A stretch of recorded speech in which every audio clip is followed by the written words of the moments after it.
Welcome everyone to the 68th edition of Master Mike's Wrestling Paradise. I am your host, Master Mike Ambrose, of course, and had quite a Thanksgiving weekend, actually. It was quite a lot of fun. Started off with dinner in the family up in Middleborough. My cousin, she hosted her and her son. They had we had the turkey, had stuff, we had everything, all the fixing, stuffing, potatoes. We put the turkey and bacon the way they cooked it. And, it was her son there, was my other cousin, her boyfriend, my other cousin's boyfriend cooked the turkey with bacon around. He did a good job with it. And their kids came over and we're all huddling around there doing stuff. We made gingerbread, man. It was pretty cool. Had all this tasty, delicious dessert we had, and we had cake for dessert. We had a lot of dessert stuff. We made cake, pie, ice cream, all that, so that was good. Bread, obviously bread with the rolls and stuff with gravy, homemade gravy we made, so that was all good. I ended up sleeping when I got home for 2 hours. It was that food it's made you sleep. Because turkey, they say it makes you, if you hear what you say, turkey makes you sleep, so you always sleep for a while. Another big thing, if you notice me, I'm wearing stuff here. It's medallion. This thing I got chain. WWE Universal title replica, Universal Heavyweight title replica on chain, and my new Roman Reigns hat, God Mode, as you can see right there. Greatness on a different level, that's right. And went to Faneuil Hall this week because they opened up a WWE store in conjunction with Survivor Series last night, which I didn't go to. I had other commitments, but I was able to make it over to Faneuil Hall, and I got these two along with the Feeling Lucy shirt, because I am today, and I'll tell you about it in a minute. And Boston 316, like Steve Austin, has the Steve Austin's skull logo on the back, because they had one that said Townie 316 Southie. I'm going to look where it said Quincy, because I was born there, or Braintree, because that's where my family's from. But no, they just had that. Or Cape Cod 316, or Providence, but they had Boston, so that's the best one. That was the one I got. Okay, so, it was fun. I tell you, Faneuil Hall's a good place. If you've ever been to Boston area, go up there. It's quite a thing to see at Woodstock. They got the big Christmas tree up. I'll post some pictures on my Twitter page about it. It's really nice.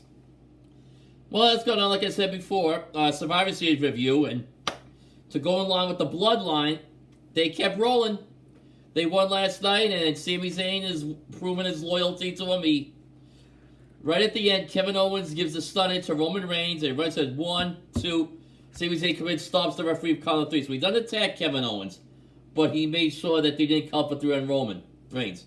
And, obviously him, if you've been watching lately, him and Sami and Jey Uso have been going that back and forth. But at the end, Sami, right when Kevin Owens is laid out, Sami Zayn goes to Jey, tell him you could do, you have to go ahead to splash him, and then they won.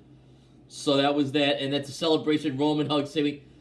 Crazy goes crazy. Then, the big moment we always want to see, Sami and Jey embrace, and it's quite a moment. It's probably one of the best embraces in WWE history, maybe in recent history, because like you said, they've been going at it back and forth. Jey didn't trust Sami. Why is Sami here? But Sami proved his trust, and, Sami and Jey are on good side. Of course, Jibby and Sami were always good. And Solo Sikoa, because even though he's the newest guy, he's always... he's part of the new crew, so he had nothing against Sami to begin with, but it was mostly Jey, so. But that's all set, and they finally made amends, and this storyline keeps on rolling. One of the best storylines in years. Might be the best since the Becky Lynch storyline, where she turns to the man who became a big fan favorite. This is probably the best one they've done since then. And it's been going on for 2 years over. They started when he came up in 20... Happened in SummerSlam 2020, when Roman Reigns turned heel and attacked everybody. He would say, wreck everyone and leave, and that's what he did. And since he beat, won that triple threat against, at Payback, Bray Wyatt and Roman Reigns. Oh, no, Bray Wyatt, no, it was Bray Wyatt and Braun Strowman. Roman Reigns beat Braun Strowman, and he's been the champ since then. He won the Universal title. And after WrestleMania, he unified the WWE title when he beat Brock Lesnar. So, he said he's in God mode. And elsewhere, you might not see a reign like this in years.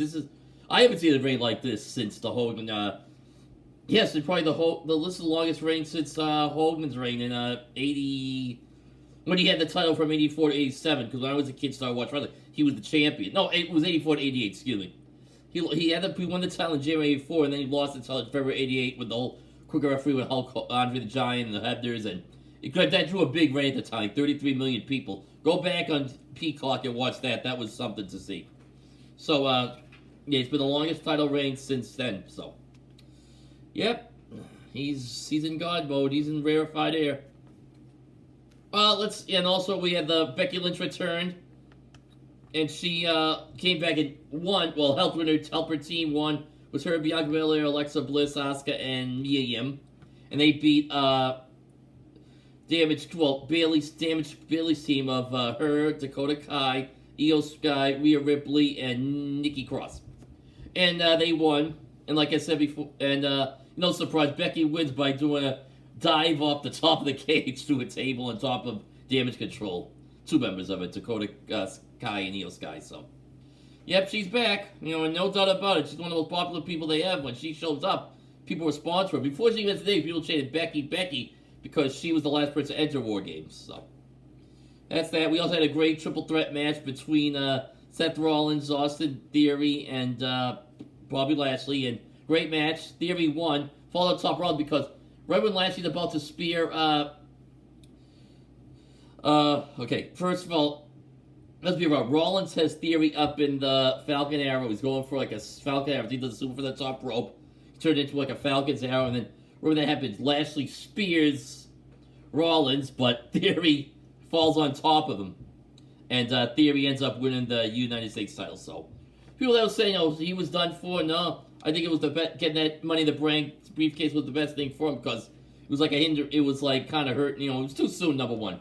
He just got on the main roster a year ago, and they were rushing him up there too soon. Vince was trying to push somebody new, but he was like, wait, it was too soon for him, and honestly, who knows what would have happened if he had tried to cash in, so I questioned twice, and even if he did cash in, it may have been like too soon for a title, because, he's only been around for a couple of years anyways, but, he's been in WWE for a few years. He started in the Indies for like a year or two, and then he went to WNXT, and now he's on the main roster. He's been for years, so yeah, what he does now, I think he'll be more ready for it now. I think Austin Theory has the potential to be a big star someday and future WWE Universal Champion someday. And last but not least, we have it's a Patriots game because today they're not on. The Bucks are on now. I think the Bucks are winning. I'm not sure. I've been paying attention because I'm doing this show. But back to the Patriots, they lost 33-26 right at the last couple of minutes there, and it looked like there was a touchdown call. But there was a touchdown to Mac Jones to Hunter Henry, got called back, and they didn't win the game, so it affected them. So now they're 6-5, and they're in last place, and with a record like that, they could be in first place in some divisions. But then the AFC East is tough, and then they can go back to the drawing board. They play another Thursday night game against Buffalo this week, so should see how that goes. All right, that's it for now. I'll be talking with you in a few days again. It's Thanksgiving. We got Christmas coming in a month, so that's look forward to. I'll be having more wrestling news. We got Raw this week, SmackDown, NXT, obviously.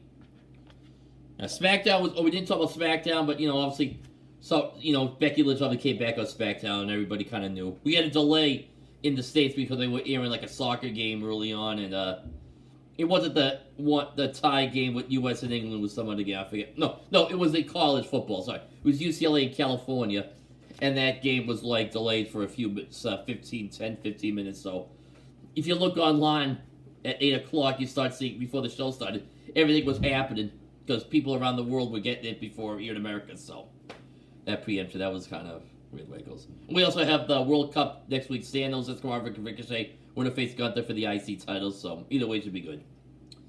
Alright, see you later. Have a good night, everybody. Take care. Stay safe this holiday weekend. Good night. Bye-bye.